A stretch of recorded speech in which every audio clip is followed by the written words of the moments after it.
హైదరాబాద్ లోని Ravindra Bharathi iconic cultural centre లో SP Balasubrahmanyam విగ్రహాన్ని ఏర్పాటు చేయనున్నారు. ఈ విషయం మీద ఈ ఏడాది జూన్లో తెలంగాణ ప్రభుత్వం నిర్ణయం తీసుకుంది.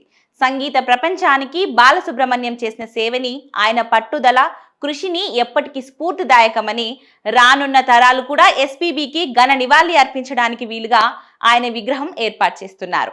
బాలసుబ్రహ్మణ్యం విగ్రహం రవీంద్ర భారతి వద్ద ఏర్పాటు చేస్తారని ప్రకటించగానే కొంతమంది అప్రకటిత తెలంగాణ కార్యకర్తలు దానిని వ్యతిరేకించారు.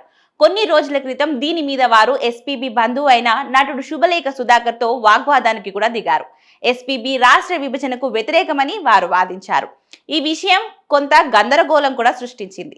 అయితే ఇదిలా ఉంటే ఈ నెల 15న ముఖ్యమంత్రి రేవంత్ రెడ్డి చేతుల మీదుగా రవీంద్ర భారతిలోని ప్రాంగణంలో ఎస్పీబీ విగ్రహాన్ని ఘనంగా ఆవిష్కరించనున్నారు.